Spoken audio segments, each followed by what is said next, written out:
সুপ্রিয় দর্শক, শুভেচ্ছা। সবাইকে স্বাগত জানাচ্ছি স্বপ্নধারা নিউজ আর এক্সট্রায় সহযোগিতায় আলোক হেলথ কেয়ার অ্যান্ড হাসপাতাল। বাবলি ইয়াসমিন পুরো আয়োজন জুড়ে আছি আপনাদের সঙ্গে। নববর্ষের শুভেচ্ছা জানাচ্ছি। দর্শক, বর্ষবরণ ১৪৩২ এটি আমার আজকের আলোচ্য বিষয়। এই বিষয়টি নিয়ে আমি কথা বলবো। আমার সঙ্গে দুজন লোকসংস্কৃতি গবেষক এই মুহূর্তে উপস্থিত আছেন। তাদের সঙ্গে যদি শুরুতে একটু পরিচয় করিয়ে দিই। আছেন লোকসংস্কৃতি গবেষক সাইমন জাকারিয়া, স্বাগত জানাচ্ছি আপনাকে এই আয়োজনে। আছেন ঢাকা বিশ্ববিদ্যালয়ের নৃবিজ্ঞান বিভাগের শিক্ষক অধ্যাপক ডক্টর জুবাইদা নাসরিন ম্যাম, স্বাগত জানাচ্ছি এই আয়োজনে। দর্শক, প্রাণের উচ্ছ্বাসে সম্প্রীতির বর্ষবরণ এবারে হয়েছে। আমরা দেখেছি যেখানে মূল আকর্ষণের জায়গা ছিল এবারের শোভাযাত্রার নাম পরিবর্তন থেকে শুরু করে প্রতিকৃতি নিয়ে নানান বিতর্ক আমরা দেখেছি সেখানে। তবে শোভাযাত্রায় যেটি সব থেকে বেশি নজর কেড়েছে, যে গোটা একটা বাংলাদেশের চিত্র যেন সেখানে নজর কেড়েছে। একেবারে যদি বলি, কৃষক, শ্রমিক, জেলে, মাঝি থেকে শুরু করে বাউল, ব্যান্ড শিল্পী, সাধারণ মানুষ সকলের উপস্থিতি সেখানে বিশেষভাবে লক্ষণীয়। সেই বিষয়গুলো নিয়ে আমরা আলোচনা করব। তবে তার আগে একটি প্রতিবেদন আছে এটিএন নিউজের সহকর্মী ফেরদৌস রহমানের। সেই প্রতিবেদনটি এই শোভাযাত্রা নিয়ে একবার দেখে আসতে চাই। পাহাড়ে নয়তো দূরের কোনো জনপদে নিজ নিজ সংস্কৃতি নিয়ে বাস করেন এই ক্ষুদ্র জাতিগোষ্ঠীর মানুষেরা। তাদের নিজস্ব ঐতিহ্যের এমন প্রকাশের এবার সাক্ষী হলো ঢাকার রাজপথ। বর্ষবরণ আনন্দ শোভাযাত্রায় এবারই প্রথম অংশ নিয়েছেন ২৮টি ক্ষুদ্র জাতিগোষ্ঠীর সদস্যরা। নিজস্ব পোশাক আর নিজস্ব সংস্কৃতির নানা দিক সবার সামনে তুলে ধরেছেন তারা। আনন্দ বিতরণ করেছেন, আনন্দিত হয়েছেন তারাও। আমরা হাজং সম্প্রদায়ের উলার সম্প্রদায় মণিপুরি। কখনো এরকম আসার সুযোগ হয়নি, এইবারই প্রথম। ভালো লাগে দেখতে, জাতি কোনো ব্যাপার না, মানুষ হলেই হবে, বাগান হলেই হবে। প্রথম এসেছি ঢাকাতে, তো খুব ভালো লাগতেছে। এত সাজসজ্জা, এত মানুষের ভিড়, তো খুব ভালো লাগতেছে। কেমন কাজ করে মনের মধ্যে বলে বোঝাতে পারবো না। অনেক খুশি, ভালো, অনেক ভালো লাগছে। জীবনে প্রথম এই আইছে, খুব আনন্দিত লাগতেছে। আমার প্রিয়, খুব আনন্দিত। বাংলার কৃষক, বাংলার জেলে, এই দুই মাটির সন্তানের চিত্রায়নও আকর্ষণ করেছে বর্ষবরণ আনন্দ শোভাযাত্রায়। ছিল বাউল শিল্পীদের অংশগ্রহণও। একতারা খোল বাজিয়ে গানে গানে তারা পা মিলিয়েছেন জনস্রোতে। সুন্দর লাগছে। আমরা কুষ্টিয়া থেকে আসি, সাধুর দল, সাধু। ভালো লাগছে কারণ আমরা বিহু উৎসব করি, তো বিহু উৎসব করে আমরা বছরের প্রথম দিন আমরা বিহু উৎসব করি। ব্যান্ড শিল্পীরাও পিছিয়ে নেই, সরব উপস্থিতি ছিল তাদেরও। বাংলার মজুর, রিকশাওয়ালা, খেটে খাওয়া মানুষ সবাইকে নিয়ে বর্ষবরণ আনন্দ শোভাযাত্রা ১৪৩২ যেন পুরো এক বাংলাদেশ। আমরা প্রমাণ করেছি এই দেশ সকলের, এই দেশ সকলের, কাউকে বাদ দেওয়া যাবে না। এটা শুধু বাঙালির উৎসব না, বাংলাদেশের প্রাণের উৎসব। ফলে বাংলাদেশ বললে আপনারা শুধু বাঙালিকে ভাবলে হবে না, সবাইকে ভাবতে হবে। Ferdous Rahman, ATN news, Dhaka. দর্শক, দেখছিলেন ফেরদৌস রহমানের প্রতিবেদনটি। আমরা পুরো এবারের যে বর্ষবরণের আয়োজন সেটি পুরোপুরি এর মাধ্যমে আমরা দেখানোর চেষ্টা করেছি। জনাব সাইমন জাকারিয়া, যেটিতে শুরু করেছিলাম যে নানান বিষয় ছিল, নাম পরিবর্তন থেকে শুরু করে প্রতিকৃতি নিয়ে যে বিতর্ক, সেখান থেকে শুরু করে আমাদের সকলের নজর ছিল যে কি হতে যাচ্ছে এবারের বর্ষবরণের আয়োজন। পরিপ্রেক্ষিত যদি বলি যে নতুন বাংলাদেশ, কেমন দেখলেন এবার? আসলে এবার বর্ষবরণের যে আয়োজন পুরোটা খুব সাজানো গোছানো ছিল। আসলে সরকার যদি চায় পুরো বাংলাদেশটাকেই সাজাতে পারেন, তার একটা দৃষ্টান্ত কিন্তু এবার আমরা দেখেছি। কিন্তু এই দৃষ্টান্তের জায়গায় সরকারের কাছে আমার প্রশ্ন থাকবে, বা জনগণের কাছে প্রশ্ন থাকবে, যে আমাদের গ্রামীণ সংস্কৃতির যে রূপ, যে ঐশ্বর্য, সেটা শুধু ঢাকার রাজপথে আমরা দেখতে চাই না। সেটা প্রত্যেকটা গ্রামে আগে যেভাবে বর্ষবরণ উৎসব হতো, লাঠি খেলা হতো, বা বুড়াবুড়ির সং হতো, হালখাতা হতো, এবং বিভিন্ন এলাকার মানুষের বিভিন্ন রকম সাংস্কৃতিক অভিব্যক্তি আছে, সেগুলোকে পূর্ণরূপে যদি এইভাবে সাজিয়ে প্রকাশ করা যায়, পুরো বাংলাদেশটাকে বাংলাদেশের মতো আমরা দেখতে চাই, সেটাই একজন সাংস্কৃতিক গবেষক হিসাবে আমার আকাঙ্ক্ষা। কারণ আমরা বাংলাদেশকে নিয়ে বাইরে যেয়ে গৌরব করতে চাই, এবং গৌরব করি যে আমাদের আছে ২০০০ বছরেরও প্রাচীন ইতিহাস, যেই ইতিহাসের ভিতরে এই কালচারাল এক্সপ্রেশনগুলোই মূল। সেটা নিয়ে আমরা গৌরব করি, অহংকার করি, এবং এর ভিতরেই আমাদের জ্ঞানের কথা আছে, আমাদের গুণের কথা আছে। কারণ প্রত্যেকটা সাংস্কৃতিক অভিব্যক্তির ভিতরে কিন্তু একটি করে জ্ঞান আছে। আজকে যে আমরা মঙ্গল শোভাযাত্রা বা আনন্দ শোভাযাত্রা এবার যেটা নামকরণ করা হয়েছে, সেখানে যে বাঁশি বাজাচ্ছেন বা যে আদিবাসীরা এসে যোগ দিয়েছেন, আমরা তাদের উচ্ছ্বাস দেখছিলাম, বলছিলেন যে তার কাছে এটা প্রথম এবং ভীষণ আনন্দের। অবশ্যই সে হয়তো কখনো ঢাকাতেই আসেনি, সেক্ষেত্রে তাদেরকে আনা হয়েছে এবং তাদেরকে সেই সম্মানটা দেখানো হয়েছে।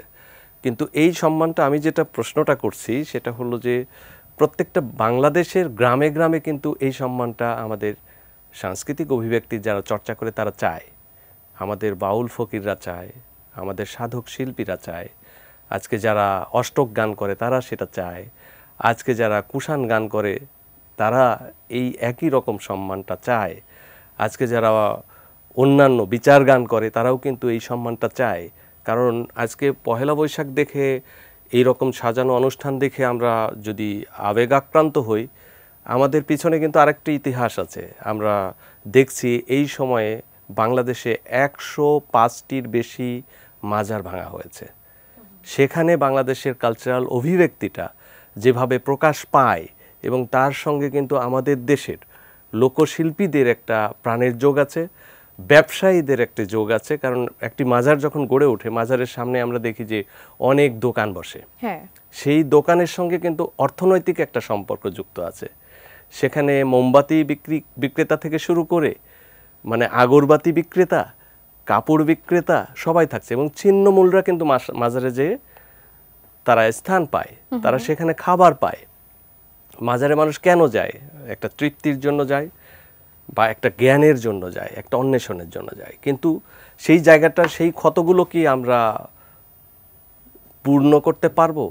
সেই ক্ষতটাও কিন্তু আজকে যে আনন্দ শোভাযাত্রার ভিতর দিয়ে যেটা সরকার প্রমাণ করলো, একজন সাংস্কৃতিক গবেষক হিসাবে আমার দাবি থাকবে যে মাজারগুলো ভাঙা হয়েছে সেই মাজারগুলো আবার পুনর্নির্মাণ করা হোক এবং সেখানে যে প্রাণের উৎসবটা ছিল সেটাকে আবার জাগ্রত করা হোক। শুধু মাজার নয়, আরও সাংস্কৃতিক অভিব্যক্তির বিভিন্ন জায়গায় আঘাত কিন্তু এসেছে। সেই আঘাতগুলোকে আমরা দেখতে চাই যে সেটার উপশম করা হয়েছে, সেটার সেবা দেওয়া হয়েছে, শুশ্রূষা দেওয়া হয়েছে। জুবাইদা ম্যামের কাছ থেকেও জানতে চাইবো যে নানান আসলে শঙ্কা তো আসলে থেকেই যায়। আমরা তারপরও প্রত্যাশা করি যে নববর্ষ, যেহেতু বলছিলাম যে বাংলাদেশে একটা প্রতিচ্ছবি কিন্তু আমরা দেখতে পেয়েছি এবারের এই আয়োজনে, বিগত বছরগুলোর সাথে যদি তুলনা করে বলেন কেমন ছিল? ধন্যবাদ। আমি আসলে একটু ভিন্ন প্রেক্ষাপট থেকে আলাপটা একটু আগাতে চাই। একটা হলো যে নববর্ষ তো আসলে সম্রাট আকবর থেকে আসলে বঙ্গাব্দের যে সূচনা, মূলত এই অঞ্চলের যে আসলে মূল জায়গাটা সেটা ছিল চৈত্র সংক্রান্তি। তো দেখুন, এই চৈত্র সংক্রান্তি শুধু এই যে আমরা আজকে সাইমন এটা খুব গুরুত্বপূর্ণ জায়গা বলছে যে সাজানো র্যালি, মানে একটা উপস্থাপনের। এখন একটা উপস্থাপন দিয়ে কিন্তু একটা সংস্কৃতির আপনার একটা মূল্যায়ন করাটা খুব কঠিন। কিন্তু এখন যে কারণ এইটি কঠিন, কারণ প্রতিটি সংস্কৃতি উদযাপনের যে অর্থনীতি আছে, সামাজিকতা আছে, আচার আচরণ আছে, লৌকিকতা আছে, উৎসব মানে উৎসবের রিচুয়াল আছে, কিছু রীতি আছে, সামগ্রিক অর্থ নিয়েই কিন্তু আপনার উৎসবটা। এখন দেখুন, আমি যদি বলি চৈত্র সংক্রান্তির কেন আমাদের প্রকৃতির সঙ্গে মানুষের সম্পর্ক কোথায়, দেখেন আমাদের 14 রকমের শাক খাওয়ার যে রেওয়াজ, তিতা শাক, হ্যাঁ, টক শাক, হ্যাঁ। তো এই যে মানুষ যেটা মানুষের সাধারণ মানুষের যে উৎসব, তারা আপনার প্রকৃতির কাছে যাবে, বিভিন্ন শাক তুলবে এবং পাঁচন বিভিন্ন সবজি রান্না করবে এবং তার মধ্যে দিয়ে সকল যেন পরিবেশিত হয়, সকলের যেন খাওয়াটা পায়, সেটা যে অর্থনীতি সাম্যতার যে একটা রাজনীতি আছে সেটাকে দেখা। 2 নম্বর যেটা সামন স্পষ্টই বলেছেন যে নিজস্ব একটা গান আছে এবং এই যে যেটা বঙ্গাব্দের যে সূচনা সেটার একটা বড় জায়গা তো আপনার যে খাজনাকে দেওয়ার মধ্য দিয়ে।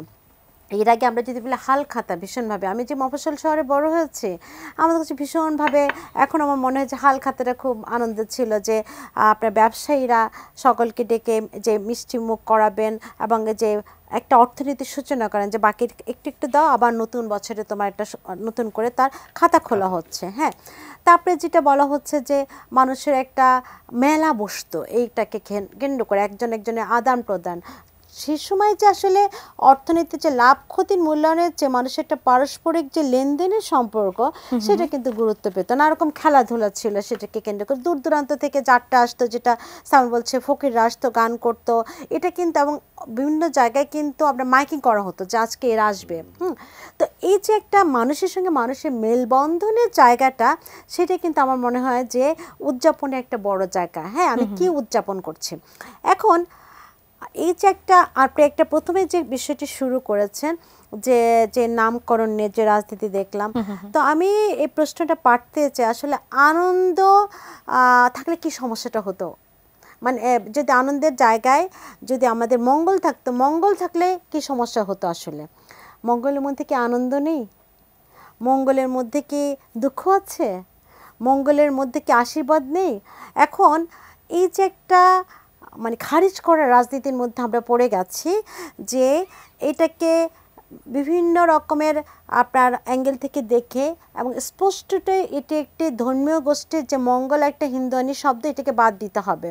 এই জায়গাটা কেন আমরা বাধা পড়ব, আমি আমার বিশ্ববিদ্যালয়ের কেই আসলে প্রশ্ন করতে চাই, যারা বলেছেন যে এই চেঞ্জটা করেছেন যে মঙ্গল বাদ দিয়ে আনন্দ শোভাযাত্রা হবে। আমার কাছে প্রশ্ন হলো মঙ্গলটাতে কি সমস্যা? কি সমস্যা আমরা কি এটা একটু শুনবো সাইমন জাকারিয়া, যে মানে মঙ্গলটা যদি আনন্দ হয়ে যায় পরিবর্তনগুলো আসলে কি আসে, আর এই প্রশ্নগুলোই বা কোথায় করব? আরেকটা আমি এখানে একটু শেষ করতে চাচ্ছি, সাইমনের কথা আবার ফিরে আসছে যে উপস্থাপনের রাজনীতি দিয়ে কি আসলে ইনক্লুসিভ বাংলাদেশের স্বপ্ন আর পুরোটাই দেখা সম্ভব? তাহলে সাইমন যে প্রশ্নটা করেছে যে মাজার ভাঙা হলো কেন, মাজারে যে যারা গান গায়, আমরা যেটাকে সাবলটান সং বলি, যে নিজেরাই গান তৈরি করে, মানুষ ঘুরে ঘুরে জীবনের দুঃখ বেদনা আনন্দ সব কিছু নিজে গান গাথে, সেই জায়গাটায় সেই মাজারের শিল্পীদের উপর হামলা হলো কেন? এবং তার চেয়ে বড় প্রশ্ন, আজকে আমরা আনন্দ র্যালিতে খুব গদগদভাবে বলছি যে 27টি জনজাতির মানুষের অংশগ্রহণ করেছে, তাহলে পাঠ্যপুস্তক থেকে সেই গ্রাফিতিটি তুলে নেওয়া হলো কেন?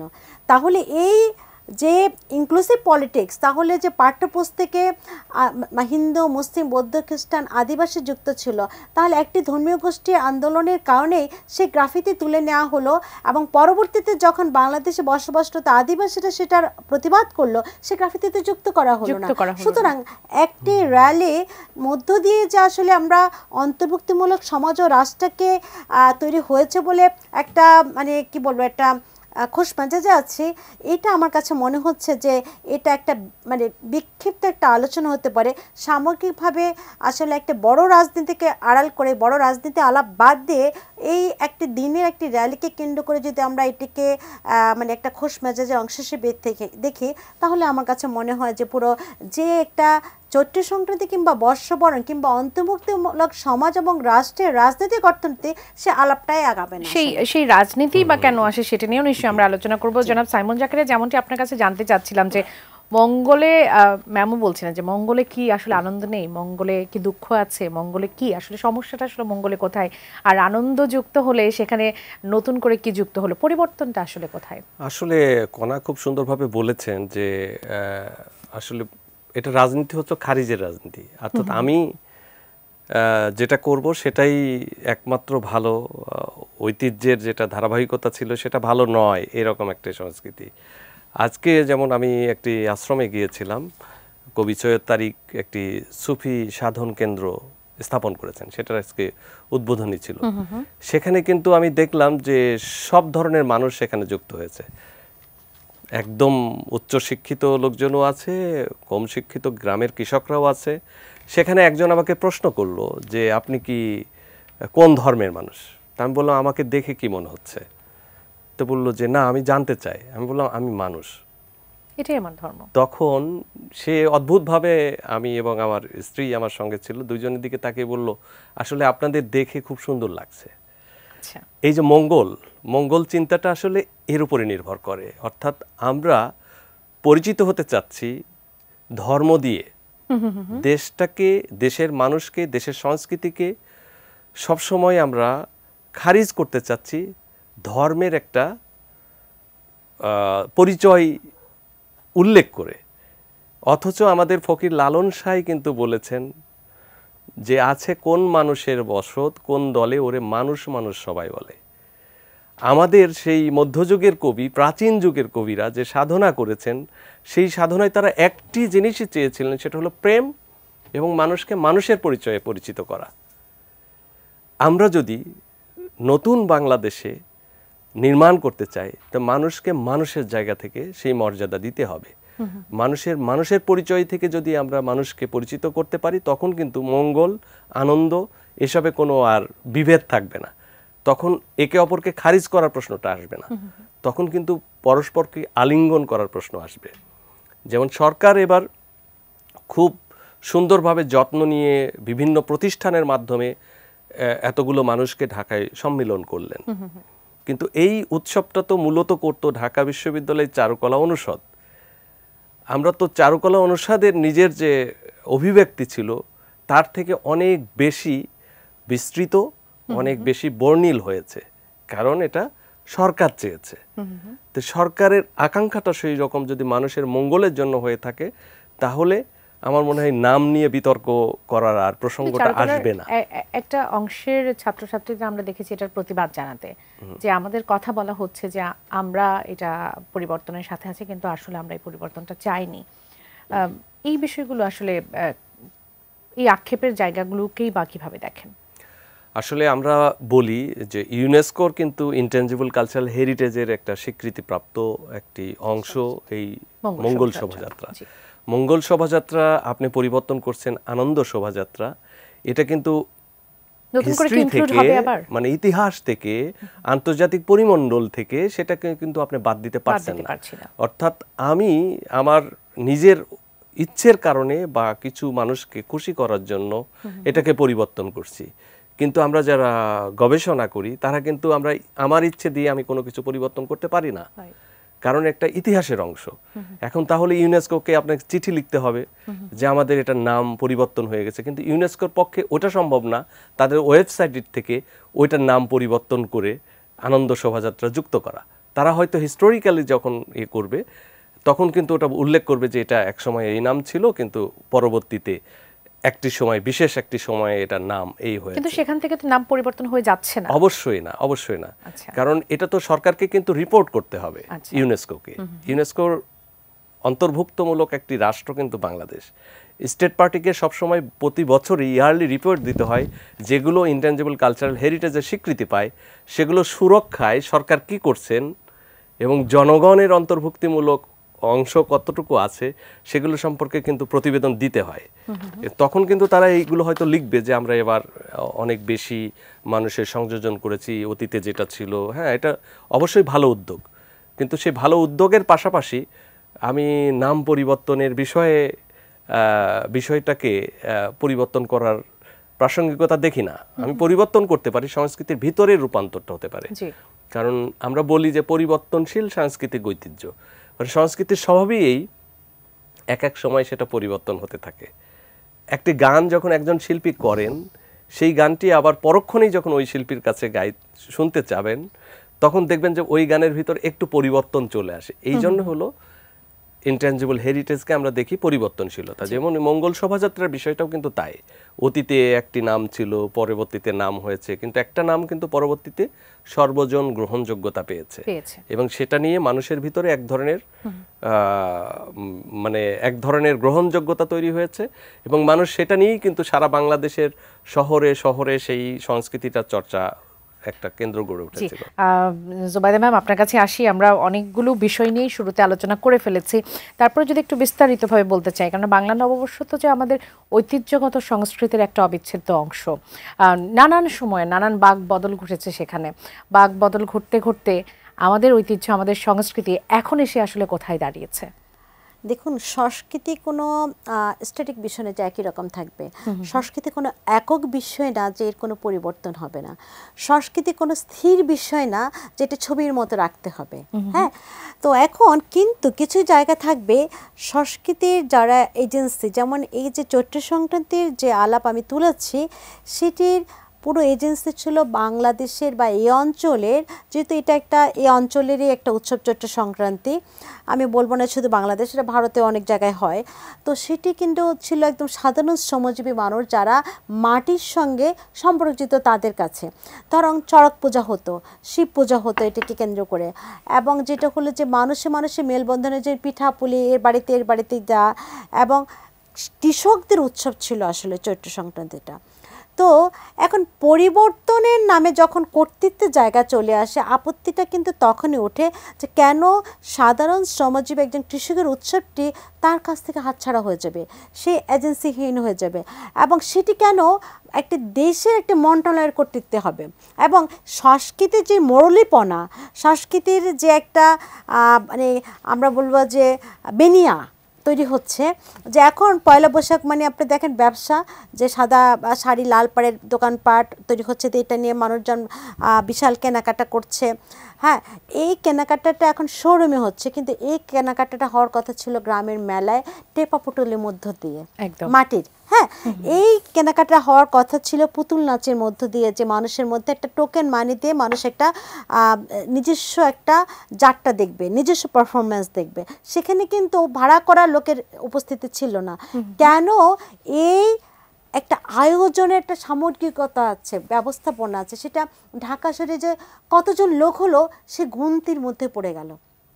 হ্যাঁ, এবং দেখুন এই গুনতিটা আসলে, এই যে একটা কথা হচ্ছে যে আগের চেয়ে কি বেশি মানুষ হয়েছে, আসলে চৈত্র সংক্রান্তি বা বর্ষবরণ এটা কি আসলে কতজন মানুষ হলো কি হলো না, এটির মধ্যে কেন আটকে গেল, কেন এটিতে মঙ্গল শোভাযাত্রা না আনন্দ শোভাযাত্রা হবে সেটির মধ্যে আটকে গেল। সে কৃষকের কি মতামত নেওয়া হয়েছে যে এটি কীভাবে হবে?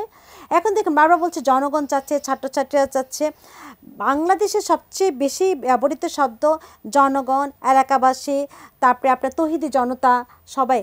কিন্তু এর মধ্য দিয়ে, এই টার্মগুলোর মধ্যে দিয়ে আসলে কিন্তু কর্তৃত্ববাদী যে চরিত্রের যারা ধারক এবং নির্ধারক এবং মরলীপনা যারা করছে, তারা তাদের নিজস্ব খায়েশকেই আসলে আপনার সবার সামনে হাজির করছে, কিন্তু তাদের নামে নয়। ছাত্রছাত্রীরা চাচ্ছে, জনতা চাচ্ছে, জনগণ চাচ্ছে, জনগণ খুব খুশি, তৌহিদি জনতা চাচ্ছে, কিন্তু যারা এই আয়োজনের সঙ্গে সবচেয়ে বেশি তাদের জীবনযাপন জড়িত, কোনো আরোপিত কিংবা এই যে যেটা সাইমন প্রথম বললেন সাজানো শোভাযাত্রার মধ্যে দিয়ে উৎসব না, যাদের জীবনের সঙ্গে আসলে একটা আয়োজনটি জড়িত, যাদের জীবন ব্যবস্থাই হলো একটা সামগ্রিক আয়োজন, তারা ছিটকে গেছে এই উৎসব এবং এই আয়োজনের মানে তাদের নেতৃত্ব থেকে। তাহলে দেখুন সংস্কৃতি টিকে থাকে কিভাবে, সংস্কৃতি টিকে রাখা হয় কিভাবে? হ্যাঁ, এবং সংস্কৃতির যে উপাদানগুলো সেগুলো পরিবর্তিত হতে পারে, কিন্তু এই পরিবর্তনের যদি আমরা মূল খুঁজতে যাই, সেই মূল খোঁজের মানুষটা কিভাবে ছিটকে যায়, কারণ এই সংস্কৃতি যখন আপনার শোষণ শাসনের কর্তৃত্ববাদের হাতিয়ার হয়ে ওঠে এবং সেটা একবারে সরকারি মানে ব্যবস্থাপনায়, সরকারি কর্তৃত্বে, সরকারি মরলীপনায়। তাহলে এখন এই যে পাজন, যেটা আপনার এই যে তরকারি বিভিন্ন রকম বাজারে সব তরকারি পাওয়া যেত, সব মানে হাট, আগে তো আসলে বাজার ছিল না, হাট থেকে কৃষকরা যা দাম প্রদান করে তরকারি নিয়ে আসতো, সেগুলোকে একসাথে রান্না করে সকল তরকারির বা সবজির যে রসটা নেওয়া, সকল পাতার যে রসটা, এবং বলা হতো যে গিমা শাক না খেলে কিন্তু চৈত্র সংক্রান্তিতে এই ব্যথা হবে। হ্যাঁ, এই যে একটা বিভিন্ন রকম প্রবাদ আছে কিন্তু চৈত্র সংক্রান্তি নিয়ে, বিভিন্ন শাকসবজি নিয়ে বিভিন্ন রকমের আবার লোক কাহিনী আছে, যে পালা গান সাইমন খুব ভালো বলতে পারবে, চৈত্র সংক্রান্তি নিয়ে কিন্তু নানা রকম পালা আছে। এই পালা গানের মধ্য দিয়ে কিন্তু গাছগাছালি থেকে ওষুধের একটা জয়গান আছে, কৃষকের জয়গান আছে, প্রকৃতির বন্দনা আছে, মানুষের সম্পর্কের একটা তাগাদা তাড়না আছে। সেগুলো কিন্তু এই র্যালি এবং সাজানো ২৭টি জনজাতির একটি মানে সারা ঢাকা শহর ঘুরো র্যালি দিয়ে কিন্তু কোনোভাবেই সেটিকে ধরা যাবে না এবং কোনোভাবেই সেটি জয়গান গাওয়া যায় না। সুতরাং এই ধরনের যে আচরণগুলো, এটি পরিবর্তন, এটি থাকা যাবে না, মঙ্গল শোভা থাকা যাবে না। কারণ হলো ঢাকা বিশ্ববিদ্যালয়ের ভিসি এটি বলতে হবে। কেন বলতে হবে? ঢাকা বিশ্ববিদ্যালয়ের ভিসিকে কে কর্তৃত্ববাদ দিয়েছে যে এই একটি বাংলা গ্রামীণ কৃষকের একটি উৎসব, একটা আয়োজন, একটি ব্যবস্থাপনা, জীবনযাপনের একটি রীতিকে ঢাকা বিশ্ববিদ্যালয়ের ভিসির হাতে তুলে দেওয়ার? সেই প্রশ্নগুলো নিয়ে কি একটু সাইমন জাকারি আপনার কাছে আসবো? আমি বলছিলাম যে রাজনীতিকরণের বিষয়টা কেন ঘটে বা ধর্মীয় বিষয়টা দিয়ে কেন আলাদা করা হয়? নববর্ষ কি রাজনীতিকরণের জায়গা? শোভাযাত্রাকেই বা কেন বা আঙুল তোলা হচ্ছে যেটি রাজনীতিকরণ করা হয়েছে? তখন সংস্কৃতি উপদেষ্টা বলছে যে না, অতীতের যিনি ছিলেন, অতীতের যে সরকার ছিল তারা এটিকে হাতিয়ার হিসেবে ব্যবহার করছে। অতীতেই কি বর্তমানেই কি এটি কেন রাজনীতিকরণ করা হচ্ছে? আসলে সংস্কৃতি সবসময় রাজনীতির সঙ্গে কিন্তু একটা সম্পর্ক আছে সংস্কৃতির, কিন্তু সংস্কৃতির রাজনীতিটা ভিন্নভাবে, মানে মোটা দাগের রাজনীতির মতো না। আমি দুই একটা দৃষ্টান্ত দিব। যেমন ফকির লালন সাঁই, তাকে আমরা জানি, এখনো বিতর্ক হচ্ছে সে হিন্দু, মুসলিম নাকি অন্য কিছু, কোথা থেকে তার জন্ম, এর কারণটা কি? এর কারণ হচ্ছে যে লালন সাঁই নিজে রাজনৈতিক সচেতন ছিলেন, ওনার নিজের সব পরিচয়কে লুপ্ত করলেন, যে উনি হিন্দু না মুসলিম উনি প্রকাশ করলেন না, কে ওনার জন্মদাতা পিতামাতা উনি প্রকাশ করলেন না, সব কিছু গোপন করলেন। এটা হলো সংস্কৃতির ধর্ম, সংস্কৃতির দর্শন, যে আমি যদি কোনো কিছু প্রতিষ্ঠা করতে চাই আমাকে প্রথমে নিজেই ত্যাগ করতে হয়, এবং ত্যাগ করে আমাকে নতুন একটা সমাজ তৈরি করতে হয়, নতুন একটা দর্শনকে প্রতিষ্ঠা করতে হয়। আমাদের এখানে যা কিছু দেখি সেটার ভিতরে কিন্তু সংস্কৃতির ভিতরে নেপথ্যে এই শক্তিগুলো থাকে, কিন্তু আমরা সেটা মোটা দাগে বুঝি না। মঙ্গল শোভাযাত্রার ভিতরেও কিন্তু খুব সূক্ষ্মভাবে আমাদের সংস্কৃতির এই শক্তিটাই ছিল। যেভাবে 400 বছর আগে আব্দুল হাকিম বললেন, যেসবে বঙ্গে তো জন্মি হিংসে বঙ্গমানি, সেসব কাহার জন্ম নির্ণয় না জানি। এর থেকে বেশি শক্তিশালী গালি আর হয় না। আমাদের যদি আলাওলের কথা বলি, মধ্যযুগের কবি, তারও একটি রাজনীতি ছিল। কি রাজনীতি? সে সময়ে রাজভাষা ছিল ফার্সি, ফার্সিতেই মানুষ কথা বলতে চাইতেন, ফার্সিতেই সাহিত্য পাঠ হতো। আলাওল সেখানে দাঁড়িয়ে যে কাজটা করলেন, যে ফার্সিতে উনি কবিতা লিখবেন না, কবিতা কি লিখবেন? ওনার মাতৃভাষায় লিখবেন। উনি স্পষ্টভাবে বললেন যে নিজামীর ঘোর বাক্য শুনিতে কর্কশ, ভাঙিয়া কহিলে তাহে আছে বহুরস। উনি নিজামীকে ইগনোর করার, নিজামী মানে ফার্সি কবি, বললেন নিজামীর বাক্য তো শুনতে কর্কশ লাগে, সে বিদেশি ভাষায় লিখেছে, এটা আমার মাতৃভাষা নয়। তখন তিনি করলেন যে আমি যদি এটাকে বাংলায় ভেঙে বলি, অর্থাৎ অনুবাদ করি, সেটা বোধগম্য হতে আমার সুবিধা হয়। এটা হলো সংস্কৃতির রাজনীতি। আমরা কি সেই সূক্ষ্ম রাজনীতির জায়গা থেকে সংস্কৃতিকে বোঝার চেষ্টা করছি, বা সেটাকে বিকশিত করার চেষ্টা করছি, বা সেটাকে ব্যাখ্যা করার চেষ্টা করছি? সেটা কিন্তু আমরা করছি না। আজকে যদি আমরা দেখি, বাংলাদেশের সাংস্কৃতিক ঐতিহ্য নিয়ে সারা পৃথিবীতে গবেষণা হয়, কিন্তু বাংলাদেশে কতটুকু হচ্ছে? পৃথিবীর বিভিন্ন রাষ্ট্রে যারা গবেষণা করছেন তাদের খোঁজও তো আমরা রাখি না। এই জোবাইদা নাসরিন পিএইচডি করেছেন জাপানে, তার অধ্যাপক, তার যে সুপারভাইজার ডক্টর মাসাহিকো তোগাওয়া, মাস্টার্স করেছে জাপানে, ইংল্যান্ডে পিএইচডি। হ্যাঁ, তো মাসাহিকো তোগাওয়া তিনি জাপানিজ হয়ে বাংলাদেশের এই যে মাজার সংস্কৃতি নিয়ে গবেষণা করেছেন।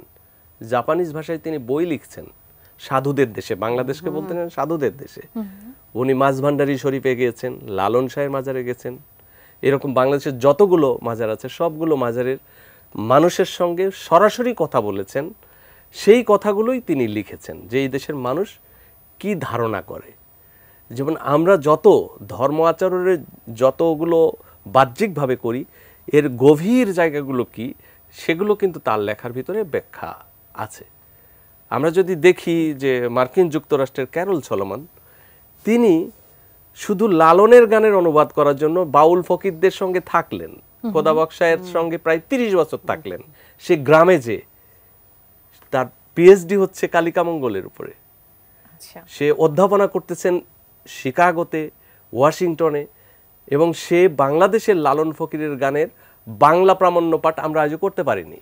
আমরা যত বড় কথাই বলি, আজকে লালনের গান যত শিল্পীরা গাচ্ছে সবাই ভুল ভাল গাচ্ছেন বা বিভিন্ন ধরনের শব্দ পরিবর্তন করছেন, কিন্তু ওই মার্কিন যুক্তরাষ্ট্রের ডক্টর ক্যারল সলোমন এসে বোঝার চেষ্টা করলেন যে লালনের গান ভুল হবে কেন, লালনের গানের বাণীগুলো সঠিক হতে হবে, কারণ তিনি তো জীবনব্যাপী সাধনা করেছেন।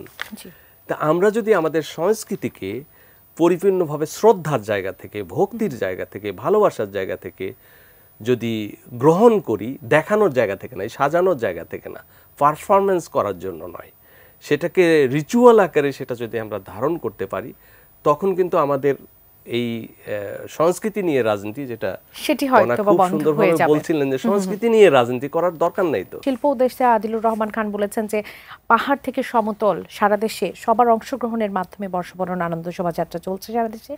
তিনি বলেন, আমরা একটি ঐক্যবদ্ধ জাতি হিসেবে ফ্যাসিবাদ উত্তর বাংলাদেশে দাঁড়িয়েছি, আমরা এই উৎসবকে ঘরে ঘরে পৌঁছে দিতে চাই।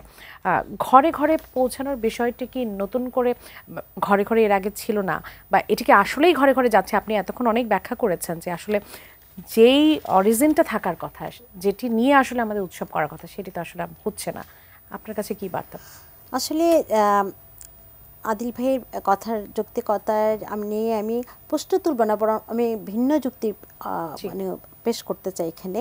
একটা হলো, আমার আজকে মানে আনন্দ শোভাযাত্রা থেকে একটা জিনিস মনে পড়লো যে আমার থিসিসে বড় জায়গা উপস্থাপনের রাজনীতি।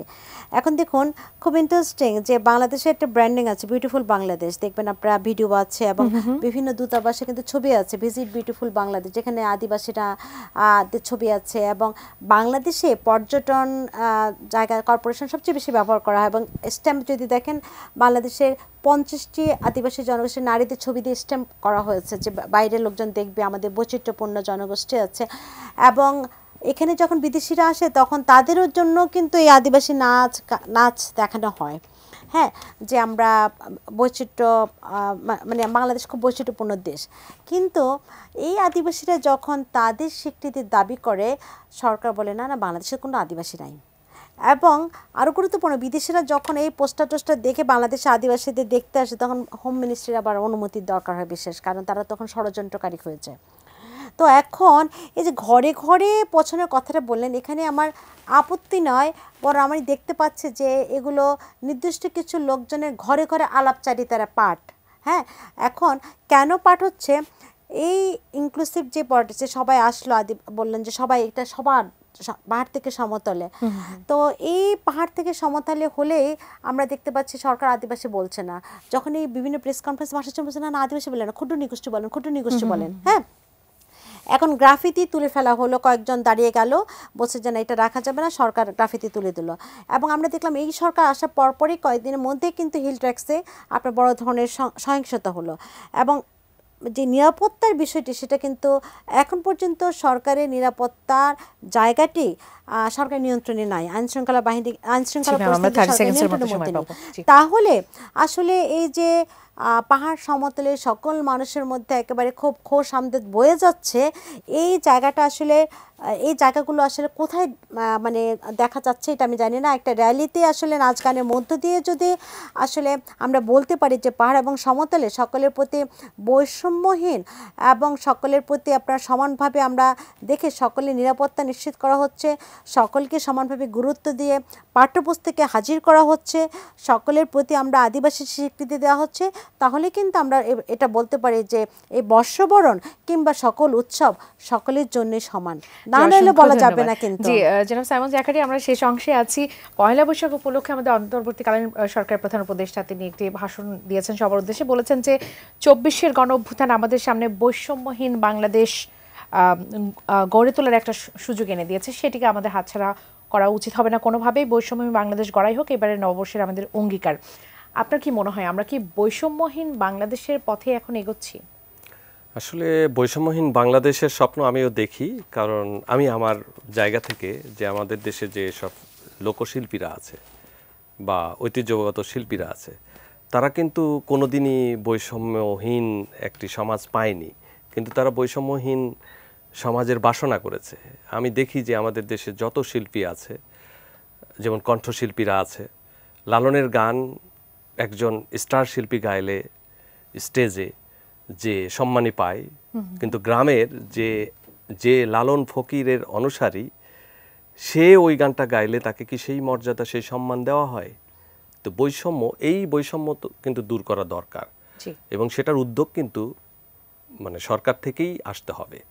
যে যারা সংস্কৃতি চর্চার মূল চর্চাকারী, যারা সাধনার সঙ্গে এটাকে চর্চা করে, এবং যারা বাণিজ্যিকভাবে উপস্থাপন করে, এই দুইটার ভিতরে কিন্তু সমতা আনা খুব জরুরি এবং এটা কিন্তু আন্তর্জাতিক আইনও আছে, কিন্তু আমরা সেটা প্রয়োগ করতে পারিনি। তা আমার দাবি হচ্ছে যে এই জায়গাটা নিয়ে আমাদের ভাবা দরকার। যেমন আমাদের দেশে আজ পর্যন্ত আমরা জানি না কতজন শিল্পী সঙ্গীত করেন, লোকশিল্পীদের কথা বলছি, কতজন বাদ্যযন্ত্রী বাদ্যবাদন করেই তাদের সংসার চালান, তাদের সন্তানদের লেখাপড়া করান বা তাদের সন্তানকে বিদেশে পাঠান লেখাপড়া করার জন্য। এরকম দৃষ্টান্তও কিন্তু আছে। আমি জানি আমার পরিচিত একজন যাত্রা শিল্পী আছে, তার ছেলে ইন্টারমিডিয়েট পাশ করার পরে আমেরিকার একটা বিশ্ববিদ্যালয়ে কিন্তু বৃত্তি নিয়ে এসে গেছেন। তো এইরকম শিল্পীরাও কিন্তু আছে। তা আমরা এই শিল্পীদের খোঁজ কেন রাখছি না? এই শিল্পীদেরকে যদি আমরা একটা তালিকাভুক্ত করে তাদেরকে তাদের যে প্রাপ্য সম্মান মর্যাদা দিতে পারি, তখন কিন্তু বাংলাদেশের বৈষম্যহীন যে বাংলাদেশ আমরা চাচ্ছি সেই বৈষম্যহীনতার জায়গাটা আমরা কিছুটা হলেও পৌঁছাতে পারবো। সেই প্রত্যাশা আমরাও করছি। আমাদের ঐতিহ্য, আমাদের সংস্কৃতি, আমাদের আত্মার যে জায়গাটুকু সেটা আসলে বজায় থাক। প্রকৃত অর্থেই আমরা বৈষম্যহীন একটা সমাজ, বৈষম্যহীন একটা বাংলাদেশ, দেশের পথে এগিয়ে যায় প্রধান উপদেষ্টা যেমনটা বলেছেন, সেটি প্রত্যাশা করছি এবং প্রকৃত অর্থেই আমাদের সংস্কৃতি আসলে বেঁচে থাকুক আমাদের মাঝে, আমরা ধারণ করি, সেই প্রত্যাশা রেখে আজকের আয়োজন এখানে শেষ করছি। সুপ্রিয় দর্শক, আগামী পর্ব দেখার আমন্ত্রণ জানিয়ে বিদায় নিচ্ছি এখান থেকেই। এতক্ষণ সঙ্গে থাকার জন্য ধন্যবাদ সবাইকে।